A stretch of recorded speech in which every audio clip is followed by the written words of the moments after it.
La Biblia enseña que todos somos pecadores, que la paga del pecado es la muerte y que Cristo murió en nuestro lugar allí en la cruz para perdonar nuestros pecados.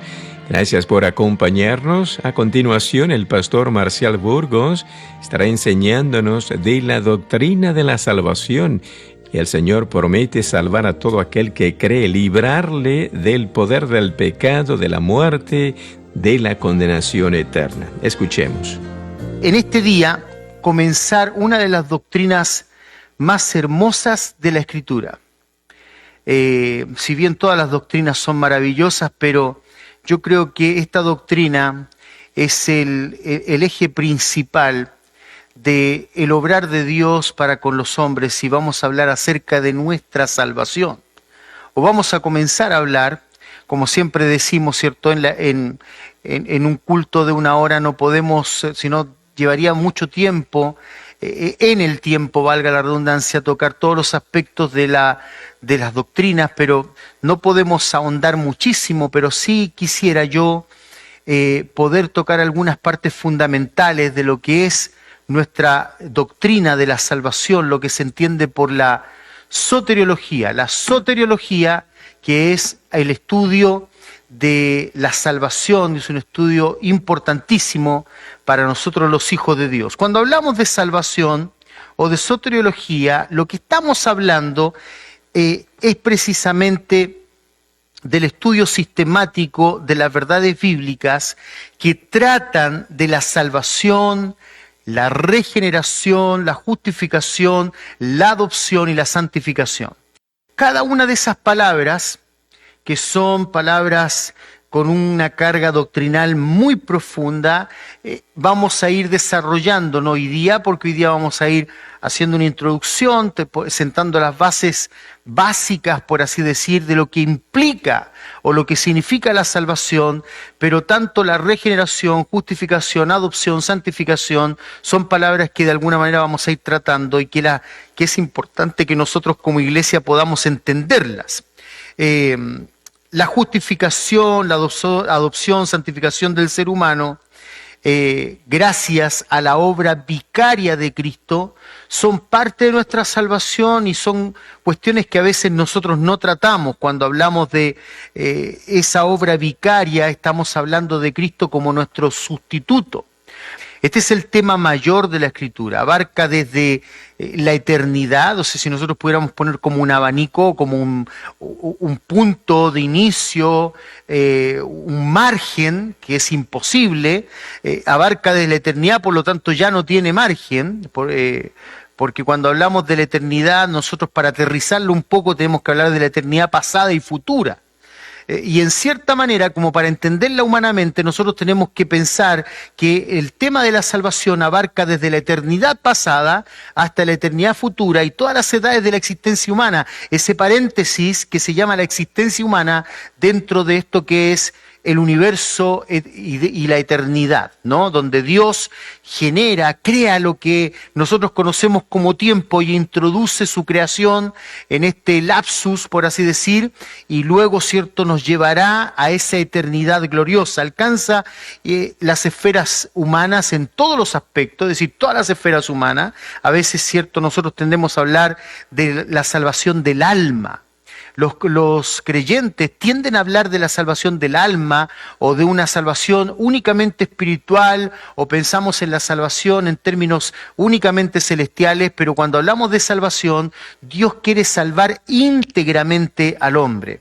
Por eso que existe lo que entendemos por regeneración, que hace posible que el hombre pueda entender otros propósitos, incluso con el cuerpo, que lejos de la salvación o antes de la salvación simplemente eran instrumentos de injusticia, pero que Dios nos redime íntegramente para que nuestras vidas enteras, nuestros cuerpos incluso, puedan ser regenerados con el propósito de servir a Dios. La salvación, como dice el gran Charles Ryrie, es traer a las personas de la condenación a la justificación. De la condenación a la justificación. Ya vamos a hablar en un momento lo que implica o lo que significa la justificación, que es el acto por el cual el Señor, por medio de su obra redentora, declara, estipula como justo a un individuo. Ahora, esa justificación no es una absolución. Una absolución sería, por ejemplo, perdonar o, digamos, pasar por alto las fechorías de un individuo. No, es que en base al sacrificio de Cristo, es decir, Dios juzga, por así decir, en Cristo el pecado, la ira de Dios cae sobre Cristo, para que nosotros podamos ser declarados justos en la justicia de Cristo, pero no vamos a ahondar mucho en eso ahora, porque hoy día más que nada tenemos que introducir el tema. Entonces, como dice Riley, resumiendo, traer a las personas de la condenación a la justificación, eso es salvación, de la muerte a la vida eterna y de la alienación a la filiación.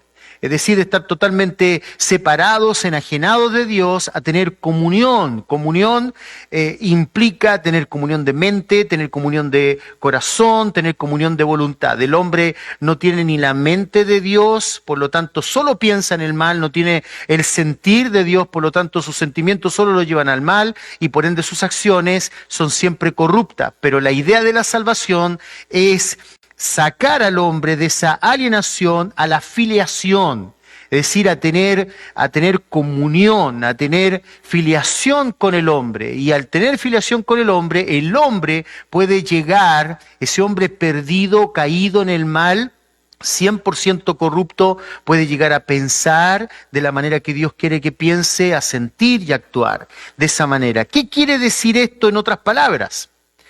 Recuerden que lo que estamos haciendo ahora es precisamente, estamos introduciendo, que entendamos.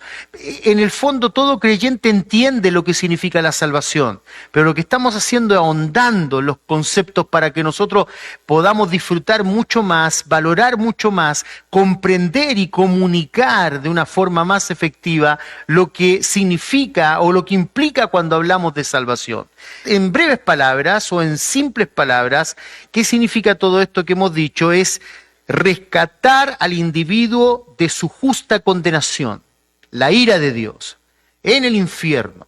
El individuo requiere, por su calidad de pecador, la justa condenación en el infierno. En la salvación, al hombre se le brinda, por así decir, una nueva vida que le hace evitar esa justa condenación. Una nueva vida, una regeneración, un renacer, como cuando el Señor le dice a Nicodemo, tú tienes que renacer, necesitas ser regenerado, necesitas tener un nuevo corazón que ha sido justificado en base a la obra de Dios para poder tener la salvación. Es brindarle vida al hombre, es darle la posibilidad de cercanía con Dios. En eso hablamos, a eso nos referimos cuando hablamos de que yo tengo comunión con Dios. Esto entonces es la comunión, la cual es imposible en el estado caído de separación del hombre con Dios, por la desobediencia al Evangelio. Según lo dice 2 Tesalonicenses capítulo 1, versículo 9. La desobediencia al Evangelio es lo que hace que el hombre no pueda tener comunión con Dios. El Evangelio, que es el Evangelio eterno de Dios llamando al hombre a el arrepentimiento y que se hace concreto en este tiempo, cuando nuestro Señor Jesucristo vino a concretar la salvación, ya no con la sangre de los machos cabríos, sino con su propia sangre, haciendo perfecto para siempre a los redimidos. La gente muchas veces se ufana o se ufanan de una comunión que no existe realmente. Y esto es muy importante, vamos entrando de a poco en materia para reflexionar en la salvación. Mucha gente dice, no, yo tengo comunión con Dios. Yo tengo comunión con Dios. ¿Qué significa eso que yo tengo comunión con Dios? Bueno, algunos dicen, yo tengo comunión con Dios a mi manera. Yo veo a Dios de mi propio punto de vista. Bueno, no es posible tener comunión con Dios a nuestra manera. Y cuando tenemos comunión con Dios, sin lugar a dudas seremos impulsados por el Espíritu Santo que Dios hace habitar en nosotros, seremos impulsados a tener comunión a su manera. Y la gente que se ufana de esa comunión muchas veces no la tiene. El hombre no tiene comunión a no ser que sea salvo verdaderamente. El hombre que verdaderamente ha sido salvo puede que de pronto tenga nublado en su mente muchos aspectos de la verdad de Dios y por ende caiga a veces en ciertos pecados similares a los de afuera, siendo salvo. 1 Corintios capítulo 3 habla de eso, 1 Corintios capítulo 5 habla de eso también, de que el hombre siendo creyente puede caer en hechos que a veces son bastante similares a los que ve en el mundo, pero el hombre verdaderamente salvo será impulsado a tener comunión, no sentirá tranquilidad actuando, obrando, pensando de una manera que no es la que Dios ha diseñado, ha decretado desde la eternidad, que es el poder ser salvo o entrar en la esfera de la salvación. Entonces la gente, aunque se ufana, muchas veces no es realmente salva, a no ser que haya en el interior ese impulso espiritual para poder tener comunión y ser como Cristo. Para hacerlo, para que esto ocurra, para que entremos en la esfera de la salvación, ¿cierto? Es decir, salgamos de las tinieblas y seamos trasladados a la salvación, que es la luz admirable de Dios. El requisito fundamental para ello es precisamente la humillación. Y esto es muy importante. Sin humillación no hay salvación. No, por más que alguien diga, mira, ¿sabes qué? Lo que pasa es que yo creo que soy salvo porque en algún momento no. Si no hay humillación, si no está el entendimiento en el corazón de una humillación, de un entendimiento claro y bíblico, espiritual, que no es humano, de humillarme delante de Dios, de llegar al punto de entender que realmente yo estoy equivocado como pienso, no puede haber salvación. De hecho, por ejemplo, nosotros podemos ver muy claramente en el Salmo 138, versículo 6, dice, porque Jehová es excelso y atiende al humilde, mas al altivo mira de lejos. Jehová es excelso. Pensemos en la gloria de Dios, está por sobre todas las cosas. Ahora, siendo excelso, Él es cercano también. Cuando hemos hablado acerca de la inmanencia de Dios, Él es cercano. Ahora, Él atiende, no al altivo. Mira, si tú eres un altivo, quiero que tú pongas esta firma, Dios no va a atenderte a ti. Dios no tranza con el altivo. Bajo ningún punto de vista, escúchame bien, Él solo atiende al humilde, por ende no puede haber comunión con una persona altiva. Y para poder tener comunión, que en cierta manera es el resultado inmediato de la salvación, tener comunión con Dios, antes estábamos apartados de la gloria de Dios, lejos de Dios totalmente, y simplemente éramos por naturaleza, dice la Escritura, hijos de ira. Ahora cuando entramos en la esfera de la salvación, viene la comunión y para poder tener comunión con Dios es necesario una previa humillación. Dios mira de lejos al altivo. En Isaías capítulo 57 dice claramente en el verso 15, porque así dijo el alto y el sublime, muy similar el lenguaje al Salmo 138. Aquí en Isaías dice, porque así dijo el alto, el que está por sobre todas las cosas, el sublime. Dice, el que habita en la eternidad, o sea, el Dios eterno, el alto, el sublime, y cuyo nombre es el santo, el totalmente otro es la idea, el otro, el que no es como nosotros, el santo, yo habito en la altura y en la santidad. Está hablando de trascendencia, Dios está mucho más allá de nosotros y Dios habita en la santidad misma de su persona. Y con el quebrantado y humilde de espíritu. El Señor tiene comunión con aquel que es quebrantado y humilde de espíritu. ¿Para qué? ¿Cuál es el resultado? Para hacer vivir el espíritu de los humildes. Es un espíritu que está muerto en sus delitos y pecados, como bien plantea Pablo en Romanos capítulo 3, versículo 23, ese que está muerto en sus delitos y pecados necesita un quebrantamiento y una humillación de espíritu. Y allí es donde el Señor hace vivir el espíritu del humilde y para vivificar el corazón de los quebrantados. Entonces, en síntesis, es imposible pensar en una verdadera salvación si no hay quebrantamiento.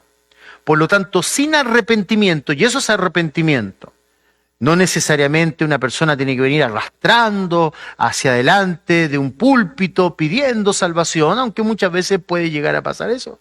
Hay muchas maneras de quebrantarse. A veces una persona se quebranta en el corazón, humildemente en silencio, pero hay quebrantamiento. Siempre estará la expresión en el espíritu de ese hombre de no es como yo pensaba. Yo estoy mal delante de Dios, perdóname, clamo a ti en salvación. ¿Por qué? Porque lo primero que siente el quebrantado es que está perdido. Él está perdido.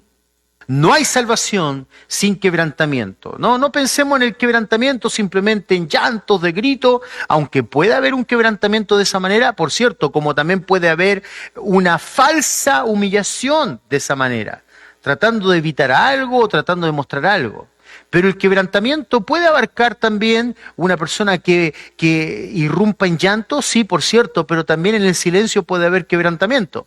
Pero el quebrantamiento está en ese individuo. Dios le dice, por ejemplo, a Belsasar, tenemos ejemplos, muchos ejemplos en la Biblia. Belsasar, quien era el nieto de Nabucodonosor, que a pesar de todas las advertencias previas a su familia, Dios le advirtió a Nabucodonosor de no ser soberbio. Nabucodonosor tuvo que experimentar las consecuencias de la soberbia, ser similar a un animal hasta que reconoció al Dios del cielo, se humilló ante el Dios del cielo. Y eso estaba en los anales, en los escritos de los babilonios, y entonces de alguna manera Belsasar, quien era el nieto, debería haber aprendido de las advertencias de Dios hacia su familia, pero su pecado precisamente era el ser soberbio. En medio de una fiesta licenciosa de maldad, él trae los vasos que habían sido traídos del templo de los judíos, y ese Dios que había humillado a su abuelo, él lo menospreció. Y en ese mismo día Dios determina una sentencia en contra de su soberbia. Porque aunque el hombre no se humille para salvación, el hombre será humillado. Porque esa es la condición en la que Dios quiere verlo por decreto divino, por el hecho de que el hombre dio vuelta la espalda a Dios. Él se sentenció a sí mismo, el hombre, a la humillación. Y el hombre se humilla para salvación o Dios lo humilla para condenación. Pero el hombre será humillado, por lo tanto la salvación es el entendimiento de que yo debo humillarme delante de Dios. Y ahí es donde Dios concede salvación al hombre. Es a donde Dios le vivifica el espíritu por misericordia. Pero si el hombre no se humilla, será humillado. El que no se humilla será humillado. Ese es el principio bíblico. Y ahí en Daniel capítulo 5, verso 22, Daniel le dice, y tú, su hijo Belsasar, no has humillado tu corazón, sabiendo esto. Dice, sabiendo todo lo que Dios hizo con tus padres, sabiendo que Dios es poderoso, tú nos has humillado tu corazón. Por lo tanto, la humillación de corazón es un acto del hombre delante de Dios, de entender la necesidad de venir a doblegarme delante de Dios. Sin humillación ante Dios es imposible alcanzar salvación. Sin humillación ante Dios es imposible alcanzar salvación. La bendición de la salvación en Cristo implica un cambio total de carácter en el individuo. Salvado por la gracia. ¿Por qué? Precisamente porque ese individuo se ha humillado. Se ha humillado ante Dios. Por cierto, como siempre hemos dicho, hay distintos grados de crecimiento, pero siempre una persona verdaderamente humillada delante de Dios, humillada realmente delante de Dios, es porque ha cambiado su mente delante de Dios. Ya reconoce que no es el portentoso que pensaba que era, no es el todo capaz. Ya ha venido ante Dios. Por lo tanto, la bendición de la salvación en Cristo implica un cambio de carácter en el individuo salvado por gracia. Porque ahora comprende que no es lo que creía. Y hay una gran bendición en comprender que no somos lo que creemos que somos. Porque una persona puede creer muchas cosas, pero cuando realmente no lo es algo que le va a traer muchas consecuencias. Si tú te crees Superman y te tiras desde un edificio, te vas a dar cuenta con mucha tristeza que al estrellarte contra el piso no eras Superman.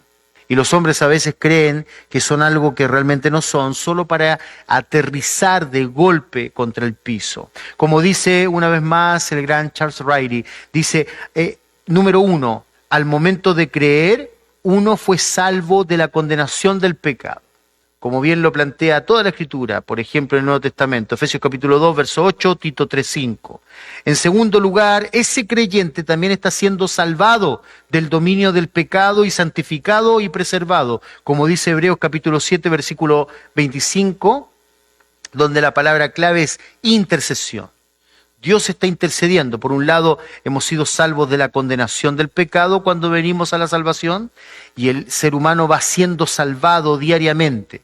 No significa que pierde la salvación cuando hablamos de va siendo salvado, sino que el ser salvado paulatinamente implica de que ese que ya es salvo va siendo transformado y va siendo salvado también de muchos aspectos propios del pecado, entre ellos del carácter impío. Por lo tanto, va siendo transformado al carácter de Cristo. Y el hombre justo cosecha bendición. Por lo tanto, vamos siendo salvados también de muchas consecuencias que trae el pecado. Por eso el creyente que se aparta de Dios debe ser disciplinado, porque no está andando conforme a lo que se le ha otorgado. Número 3, ese individuo también será salvado de la misma presencia del pecado. Eso es un evento futuro. Romanos capítulo 5, verso 9 al 10, por ejemplo, en el versículo 9 de Romanos 5 dice, pues mucho más, estando ya justificados en su sangre, es un acto presente y permanente, por él seremos salvos de la ira. Dios nos salvará de la ira, como dicen Tesalonicenses. Viene una ira, la ira particular de Dios y la ira del día de la ira, que es un acto de total consecuencia por el pecado y de juicio total por el pecado. Llegará el día de la ira del Cordero.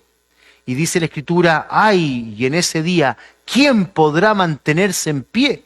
Dice la Escritura. El creyente es salvo de esa ira, por pura gracia. Entonces, desarrollemos estos 3 aspectos. Vamos desarrollando en breve estos 3 aspectos. Número 1, al momento de creer, esto es importante, en los aspectos de la salvación bíblica. No la salvación desde nuestro parecer o de nuestra perspectiva, sino los aspectos de la salvación bíblica. Número 1, al momento de creer, es decir, el individuo muerto en sus delitos y pecados por la obra del Espíritu Santo y el entendimiento del Evangelio, en el momento de creer, uno fue salvo de la condenación del pecado con todas sus implicancias. Del momento de creer, el verdadero creyente no puede perder la salvación, porque fue salvo de la condenación del pecado por el modo que Dios decretó, que es ese medio único, la fe. No por obras, por medio de la fe. Pensemos, por ejemplo, en Tito, en el capítulo 3, verso 3 al 8. Tito 3, del 3 al 8. Dice, porque nosotros también éramos. Mira todos los aspectos de estos textos que vamos a leer. Pon atención. Capítulo 3, versículo 8. No tenemos mucho tiempo para explicarlos, pero veamos las implicaciones de este texto de Tito 3, del versículo 3 al 8. Mira, porque nosotros también éramos en otro tiempo, nota esa frase, en otro tiempo, insensatos, rebeldes, extraviados. Nota la línea de sucesión de estos pensamientos. Insensato, no entendíamos lo que era correcto, vivíamos bajo nuestros propios patrones de entendimiento. Insensato y por ende, cierto, como insensatos, rebeldes a lo que se nos decía que era lo correcto. Extraviados, la rebeldía te lleva a ser extraviado, esclavos de la concupiscencia. No teníamos otra forma de actuar que estar esclavizados en el pecado, a nuestras pasiones. Creíamos que nuestras pasiones nos traían satisfacción cuando en realidad lo que éramos esclavos de deleites diversos, viviendo en malicia, ¿cierto? En envidia, aborrecibles y aborreciéndonos unos a otros, que es la característica particular del no creyente. ¿Tú te das cuenta por qué Juan dice, si nosotros tenemos comunión con Él, si nosotros amamos a Dios, como consecuencia ya no nos aborrecemos los unos a los otros, sino que nos amamos los unos a los otros? ¿Notas? ¿Por qué Juan hace tanto énfasis en el amor de los creyentes? Es porque ya el ser humano que ha sido salvo por la gracia de Dios y declarado justo en base a la sangre derramada en la cruz, hay un cambio interior, una regeneración al punto que ya no nos aborrecemos los unos a los otros. ¿Viste entonces todo lo que implica esta lista? Insensatos, extraviados, esclavos de la concupiscencia, de deleites diversos, viviendo en la malicia, en la envidia. Esto nos condenaba. ¿Quién no experimentó esto en su vida? ¿Quién puede decir, no, yo nunca fui un rebelde, yo nunca fui un esclavo de mis concupiscencias, de mis deseos carnales, si aún siendo creyentes seguimos batallando con eso? ¿Quién podría decir que sería injusto que Dios nos llevara al infierno cuando todos nosotros pecamos? Todos nosotros fuimos hallados en completa injusticia. ¿Alguien puede decir amén? Así nos halló el Señor.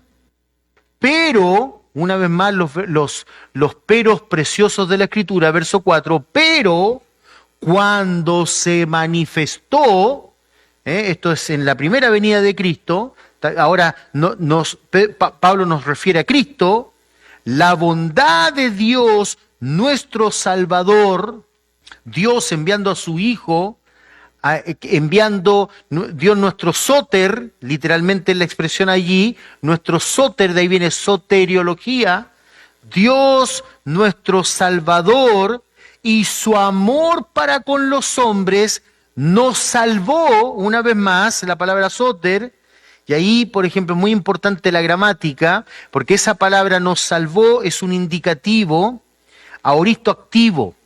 ¿Qué significa esto? Implica una acción finalizada en el tiempo pasado. Es decir, ya está finalizada, no hay nada más que concretar para los que entran en la esfera de la salvación. Dios nos salvó. Es un hecho, un acto que ya ha sido finalizado en tiempo pasado. No hay nada más que hacer. Pero ese tiempo que fue hecho en tiempo, esa acción de salvarnos, que es un hecho ya en tiempo pasado para los salvos, que implica que ya somos salvos, tiene de alguna manera connotaciones presentes y futuras.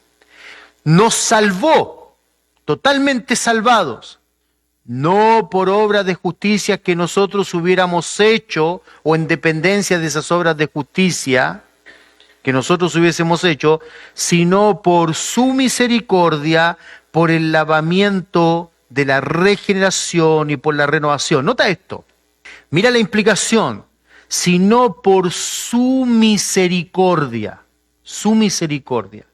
Una vez más esa palabra que ya hemos explicado en nuestras oportunidades, pero que nos lleva nuevamente al acto de la humillación, el quebrantamiento. ¿Alguien puede tener misericordia de un soberbio? Un soberbio que se levanta diciendo, yo no necesito eso, yo no necesito a Dios. Yo no te necesito a ti. No se puede tener misericordia de un soberbio. ¿De quién se tiene misericordia? De aquel que uno ve quebrantado. Uno que ve quebrantado, que ha entendido su miseria, y entonces el que tiene el poder de otorgar salvación, o otorgar la necesidad de ese individuo quebrantado, pasa la miseria de ese individuo por su corazón, dándole o no dándole lo que merece. Ese individuo merece el castigo, pero al ver su miseria y al pasar su miseria por su corazón, es que hay misericordia. cordia, de cardio, de corazón, misericordia. Entonces dice, no por obras de justicia que nosotros hubiésemos hecho, porque ves la lista anterior, nosotros éramos precisamente todo lo contrario, individuos llenos de maldad, de envidia, esclavizados de nuestros deleites. Pero hubo un momento, tácitamente se entiende allí, que hubo un quebrantamiento. Y no por obras de justicia que nosotros hubiésemos hecho, sino por su misericordia. Y entonces aquí viene el acto por el cual Dios nos lava por medio de la regeneración, que es el acto que logra que algo que ya existe comience a existir de nuevo. Eso es regeneración. Algo que ya existe comienza a existir de nuevo, pero de una manera regenerada o renacida. Renacida, la misericordia de Dios, de ese individuo que crea el Evangelio, que se ha quebrantado ante el Evangelio, lo regenera. Y por la renovación, que es otra palabra importante, que es el acto de restablecer algo como si fuera nuevo, pero mejor. Lo renueva, pero ahora lo hace mejor. Ese es el acto de la regeneración y de la renovación. Lo hace renacer, ahora espiritualmente, y no nacido de un vientre muerto en sus delitos y pecados, sino ahora lo hace nacer en el espíritu por medio de la base que puede justificar ese individuo, que es el sacrificio de Cristo, que permite que nosotros podamos ser regenerados. Ya no estamos muertos en nuestros delitos y pecados, como dice en Isaías, hace vivificar el espíritu en nosotros, nuestro espíritu, por medio de la regeneración, y nos renueva haciendo algo mejor, algo nuevo, pero mejor. Y precisamente aquí lo aclara, en el Espíritu Santo, en la obra del Espíritu Santo, que toma el Evangelio, toma de lo suyo, de lo de Cristo, nos declara el Evangelio, el Espíritu Santo que nos ilumina, porque es la luz de Dios en persona, porque el Espíritu Santo es una persona que viene a declararnos que el Hijo de Dios derramó su sangre en la cruz del Calvario, nos convence de pecado, que estamos muertos en nuestros pecados y por lo tanto necesitamos quebrantarnos, de pecado, de justicia y de juicio, y nos regenera y nos renueva en el Espíritu Santo, el cual derramó en nosotros abundantemente por Jesucristo nuestro Salvador. O en base a la obra maravillosa de Cristo en la cruz, es posible que viniera el Espíritu Santo. Una vez que terminó su labor como sacerdote, él dice, os conviene que yo me vaya, porque yo os enviaré al Espíritu Santo de Dios. Para que, justificados por su gracia, no por nuestras obras, por su gracia, declarados justos por su gracia, viniésemos a ser herederos conforme a la esperanza de la vida eterna, de la cual habla Pablo ampliamente en la carta de Efesios. Palabra fiel es esta. Dios que no miente, porque no es hombre para que mienta. Esto es una palabra fiel. Y en estas cosas quiero que insistas con firmeza, le dice Pablo a Timoteo, para que los que creen en Dios, esto es un acto divino de Dios, pero hay un medio, el creer.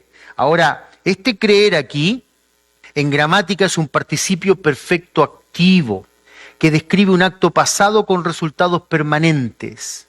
El creer es un acto pasado. Sí, yo creí en un campamento, yo creí en una campaña evangelística, yo creí, mira, después de un concierto predicaron el Evangelio, yo me sentí identificado con el pecado, yo creí.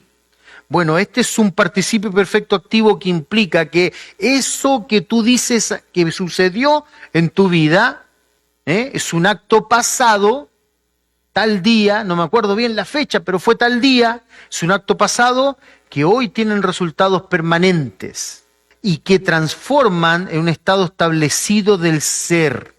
Es decir, ese estado permanente transforma al individuo. Ese creer tiene un efecto en ese individuo. Es un efecto que produce, por eso Pablo dice, por ese creer, que teóricamente es genuino, procuren ocuparse en buenas obras. Nota que en el contexto Pablo viene diciendo que no es por obras de justicia que viene la salvación, pero los que creen, y que es un acto pasado con implicaciones permanentes, según la gramática, dictada por el Espíritu Santo, no solo por Pablo, que inspiró a Pablo. Es decir, la inspiración bíblica es la gramática del Espíritu, es decir, el haber creído con implicaciones presentes, esos que verdaderamente han creído y que por tanto siguen creyendo y siguen humillados delante de Dios, no es que ahora dicen, no, mira, yo no sé si realmente yo era tan malo como en un momento pensé, fue una cuestión más bien un ataque psicológico. No, el creyente, en la medida que pasa el tiempo, más entiende, más comprende la necesidad del arrepentimiento. Por eso hemos hablado en otras oportunidades que el arrepentimiento es un estilo de vida, no es un hecho circunstancial. Es un estilo de vida. Yo vivo arrepentido. Vivo recordando que soy salvo y si soy salvo es por gracia, no porque lo merezca. Lo que realmente merece el creyente que crece en el entendimiento y el conocimiento de Dios, lo que más entiende es que Él merece la muerte, pero que si está aquí es por gracia. Si es heredero es por gracia. Si viene una vida eterna es por gracia. Entonces ese que entiende por gracia, procuren ocuparse en buenas obras. Aquí hay otra palabra en la gramática dictada por el Espíritu Santo, muy importante. Por eso es interesante ir a la gramática, porque aquí hay un infinitivo. ¿Qué es un infinitivo? El infinitivo sirve para indicar una acción que continúa mientras se habla. Es un acto continuo. Es decir, procure. No es que procure a veces.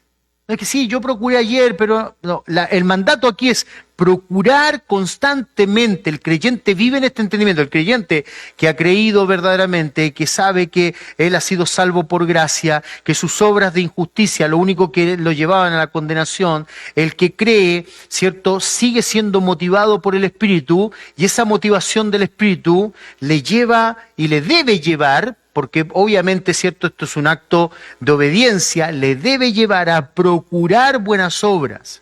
El infinitivo que sirve para indicar una acción continua mientras se habla. Y entonces Pablo, inspirado por el Espíritu, dice, procure ocuparse. Esta es la acción del creyente, ¿ves? La salvación no es simplemente una salvación del alma. Es una salvación de la vida, es la traslación, por así decir, del individuo de las tinieblas y todo tipo de actos infructuosos por el pecado, trasladado a una esfera espiritual que no implica, ¿cierto?, como creían los gnósticos, simplemente una cuestión etérea, sino que un hecho concreto en la vida. El creyente vive ocupado en buenas obras, porque vive para la gloria de Dios, se ocupa de buenas obras. Esta palabra que utiliza el apóstol Pablo acá, es una palabra que por lo general se traduce como manejar. Manejar. Por ejemplo, en la Reina Valera, esta palabra en 1 Timoteo capítulo 3, verso 4 al 5 y el verso 12, está relacionado con los pastores y los diáconos, que hablan acerca del hogar. Dice, gobernar bien la casa, gobernar. El creyente, el pastor gobierna bien su casa, con honestidad. Bueno, en este caso es utilizar esta palabra para el creyente, que gobierna su vida, que procure en gobernar su vida. ¿Por qué? Porque el poder del Evangelio se lo permite. Los creyentes deben pensar constantemente y tomar las riendas de su vida, una vida piadosa, y por causa y efecto y poder del Evangelio. Por eso Pablo dice en Romanos 1:16 que el Evangelio es poder de Dios, porque le permite al individuo que ha venido a Cristo en arrepentimiento y fe, en quebrantamiento. Eso es arrepentimiento, quebrantamiento, yo soy un pecador perdido, y fe, yo confío en la obra de Cristo, esa obra de Cristo se imputa, justificación, se me declara justo, no porque yo sea justo, sino por la justicia de Cristo, y entonces ese creyente es impelido por el Espíritu a buscar la santidad y a ser semejante a Cristo, y por lo tanto el apóstol Pablo dice, ese creyente busca tomar las riendas de su vida en el poder del Espíritu para vivir como el Espíritu le indica que tiene que vivir. Pero es el creyente que debe hacer esto. Es el creyente. Entonces la salvación no es por obras, como hemos dicho muchas veces, pero la salvación bíblica te impulsa a que tú tomes las riendas de tu vida para vivir en obras de justicia, practicar la justicia. Entonces, 3 aspectos en concreción. Concretamente vemos aquí. El primer aspecto, la verdadera salvación, es segura y completa. Es un hecho concreto que ha ocurrido ya en el pasado. Somos salvos. Somos salvos. Ninguna condenación hay para los que están en Cristo Jesús. Somos salvos. Pero en segundo lugar, la fe es un acto permanente del creyente, la verdadera fe. ¿Ves? La gramática espiritual, la gramática de la Biblia nos implica eso. ¿Qué nos quiso decir el Espíritu Santo? No lo que nosotros queremos que sea. Es que a veces yo he dejado de creer, o no estoy muy seguro. Bueno, eso no es fe, no es verdadera fe. Pero es que a veces uno se desanima. Sí, pero el desánimo en el verdadero creyente puede ocurrir, pero nunca deja de creer. O sea, un creyente que dice, no, la verdad es que no estoy seguro si creo ahora o no. Bueno, nunca creyó. Porque la verdadera fe puede de pronto flaquear, pero nunca deja de creer. Podemos decirlo de esta manera, la verdadera fe que cree, nunca deja de creer. Y como nunca deja de creer, siempre entiende que está en deuda con Dios. Y entonces, en la medida que él crece por ese sentir de deuda, Dios ha pagado el precio. Él no tiene, vamos a decir, él no tiene nada que pagar para la salvación, porque la salvación es concreta, es un hecho concreto que no se pierde, pero el creyente siempre se siente en deuda. No hay nada que pagar para la salvación, pero siempre se siente en deuda. La fe es un acto permanente del creyente. Ahora, los creyentes son parte activa en su santificación por el poder de la salvación obrando. Es el Espíritu Santo el que santifica al creyente. Sin la obra del Espíritu Santo el creyente no puede ser santificado, pero el creyente, todas estas cosas yo sé que las hemos hablado, pero tienen que ver con la salvación. Pero el creyente es obra activa. El creyente es el que se levanta en la mañana, prepara su café, va a la Biblia. No es que él dice, bueno, aquí estoy, santifícame. No, él propicia eso. Es el Espíritu el que lo hace. Es el Espíritu el que lo santifica. Es Dios que lo santifica por medio del Espíritu que le ha hecho morar en nosotros para que nos parezcamos. Es decir, nos aparta primero, en el momento que creemos, este es mi hijo, es apartado para el servicio, yo voy a hacer una obra en él para que se parezca a Cristo, pero es el creyente el que propicia, el que habilita esa obra. Y una vez más, cuando hablamos del Espíritu Santo, por eso el apóstol Pablo dice, no contristéis el Espíritu Santo, con el cual fuisteis sellados para el día de la redención. Es el sello, es la zarra de nuestra herencia. No lo contristes. No contristes el Espíritu Santo con pecado, porque el pecado te hace sordo a la voz del Espíritu Santo. Ahora veamos la gramática que se utiliza para ver el estado pasado, presente y futuro de nuestra salvación. Ahondemos un poquito más en eso. Por un lado, la salvación como acción finalizada completa. La salvación como acción finalizada completa, que es un tiempo aoristo, ¿verdad? En la gramática griega. Segunda de Timoteo, capítulo 1, versículo 9, tiene precisamente este tiempo gramatical, donde dice en 2 Timoteo, capítulo 1, versículo 9, ¿quién nos salvó? Dice ahí. Aunque todavía no somos espectadores de la total salvación, donde el pecado estará totalmente lejos de nuestra vida, dice, Él nos ha salvado, dice, y llamó con llamamiento santo, quien nos salvó y nos llamó con llamamiento santo, no conforme a nuestras obras, sino según el propósito suyo y la gracia que nos fue dada en Cristo Jesús antes de los tiempos de los siglos, el propósito suyo. ¿Cuál es el propósito suyo? El que seamos como Cristo. La salvación como un proceso continuo, en un tiempo presente. Bueno, 1 Corintios, capítulo 1, verso 18, nos habla de eso. Nota este texto que muchas veces nosotros mencionamos, básicamente, para hablar de salvación. Dice, porque la palabra de la cruz, o el evangelio, está expresado de otra manera, es locura a los que se pierden, pero a los que se salvan, esto es, a nosotros, dice Pablo, es el poder de Dios. Y aquí el poder, el dunamis de Dios, el poder generador, el poder que genera, es precisamente planteado en la salvación como un tiempo presente continuo. Es decir, que va continuamente obrando. Y si va continuamente obrando, es generando más poder, y ese poder generando cambios. Por eso que este texto literalmente se podría traducir de la siguiente manera. Es locura a los que se están perdiendo. Poder de Dios para los que estamos siendo salvos. ¿Cómo? ¿Estamos siendo salvos o ya somos salvos? Sí, somos salvos, pero a la vez también estamos siendo salvos. Somos salvos concretamente. El creyente que se muere en cualquier aspecto o situación de la vida, creyente verdadero que se muere, él va a la presencia de Dios porque Cristo pagó el precio. Amén. Él es salvo, concretamente salvo. No hay nada que añadir a su salvación. Por medio de la fe somos salvos, pero a la vez el creyente está siendo salvo. Es la palabra de la cruz, dice Pablo, es locura para los que se están perdiendo. Ellos se están perdiendo cada día más, se están alejando de la posibilidad de salvación, porque ellos ven en la cruz locura, insensatez en la cruz, menosprecian el Evangelio. Pero a nosotros es poder de Dios, a los que estamos siendo salvados. Y es poder de Dios porque nos salva de la pena, por un lado, ¿cierto? De la pena del pecado, pena en el sentido de la condenación, la pena de la ira de Dios, pero también del poder del pecado. El creyente ha sido salvo del poder del pecado. Hermano, si tú quieres vivir en pecado, es por tu decisión. No puedes decir, no, pero es que yo no, es que sabe que yo no puedo. Dios sabe que yo no puedo. No, el creyente tiene el poder, porque la palabra de la cruz es poder para los que están siendo salvados. Por lo tanto, tu deber debería ser diferente en el día de hoy a lo que fuiste ayer. Esas personas que siempre incurren en el mismo pecado, en el mismo pecado, en el mismo pecado. Escúchame bien, hermano. Las personas que incurren en el mismo pecado día tras día, rebeldía, día tras día, es porque ellos quieren vivir así. Esa es su decisión. Vivir de esa manera.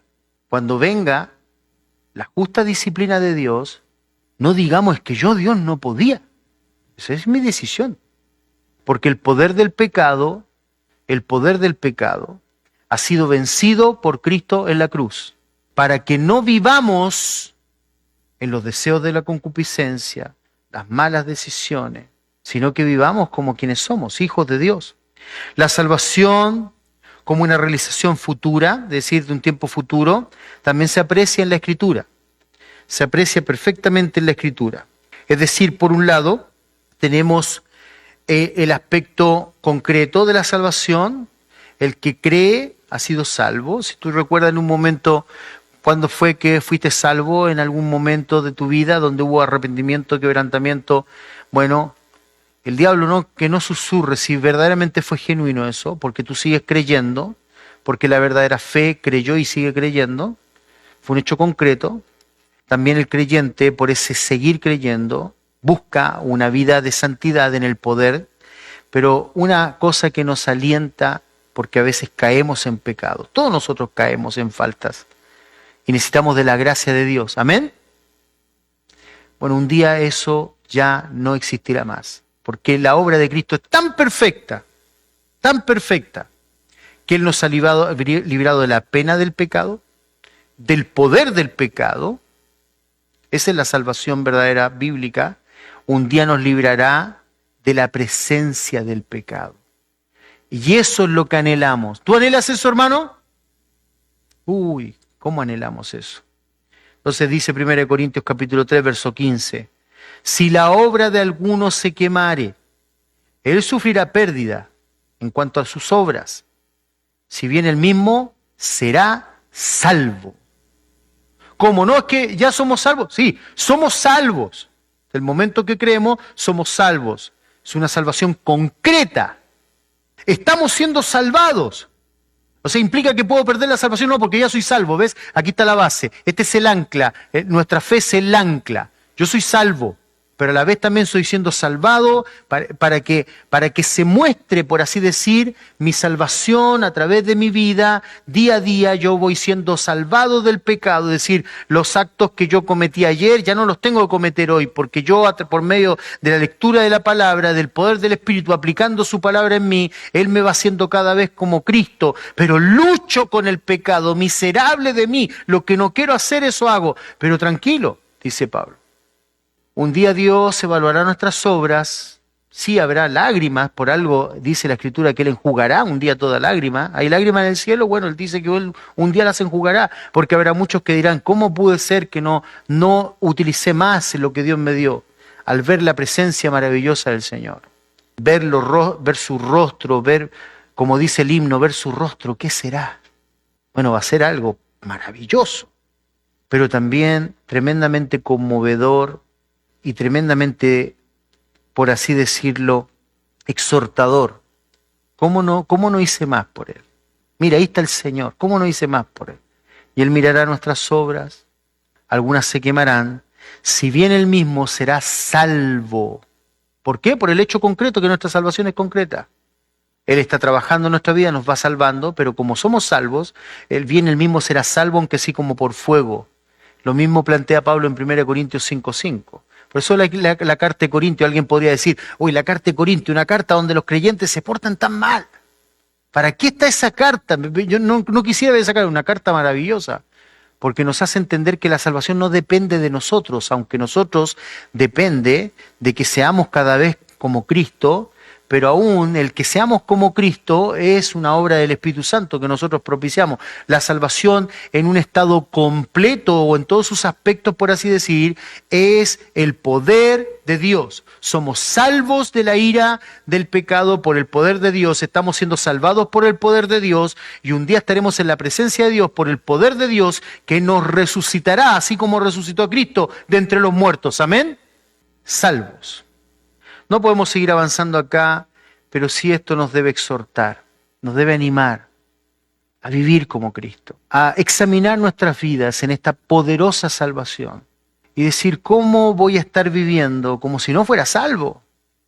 Cuando he sido salvado por la obra maravillosa de Cristo. Cuando se cumplió el tiempo, Dios envió a su Hijo, nacido de mujer, para que Él arreglara esa situación que nos separaba de Dios.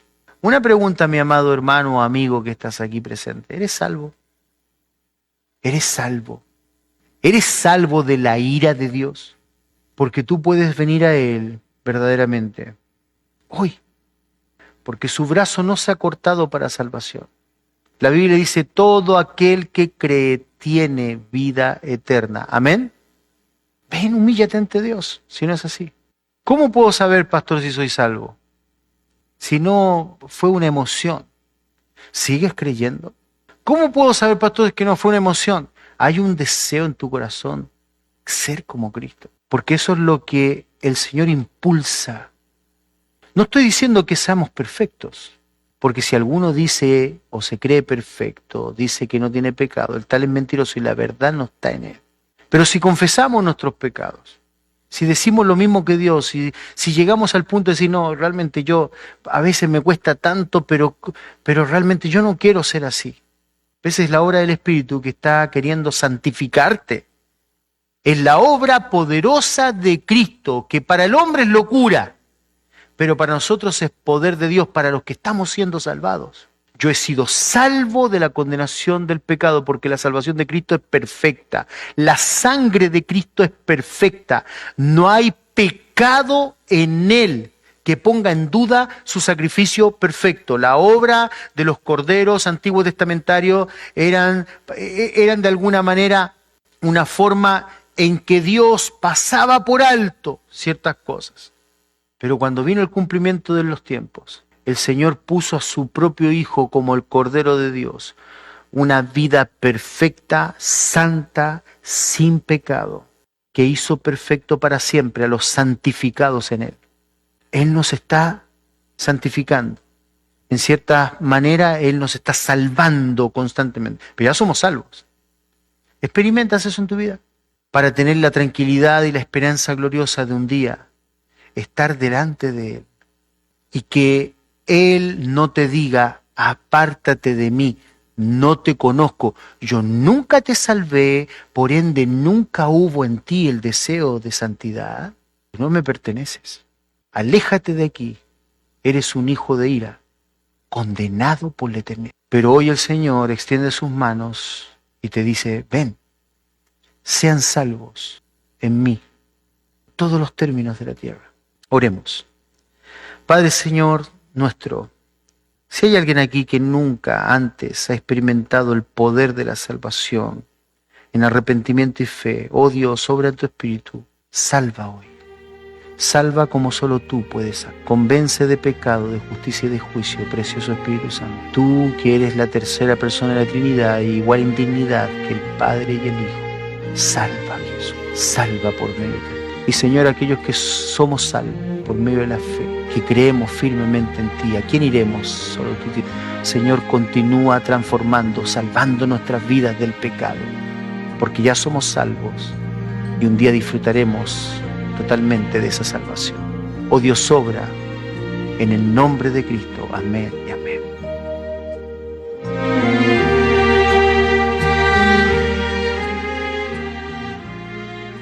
El Señor promete salvar a todo aquel que deposita su fe en Cristo, y ese sacrificio es suficiente para perdonar nuestros pecados. Él nos libra de la condenación eterna, nos da poder también sobre el pecado, sobre la muerte. Gloria sea al Señor, porque Cristo murió por todos allí en la cruz.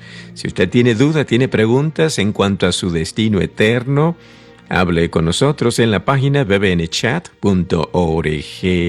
bbnchat.org. Gracias por habernos acompañado aquí en Desde el Púlpito.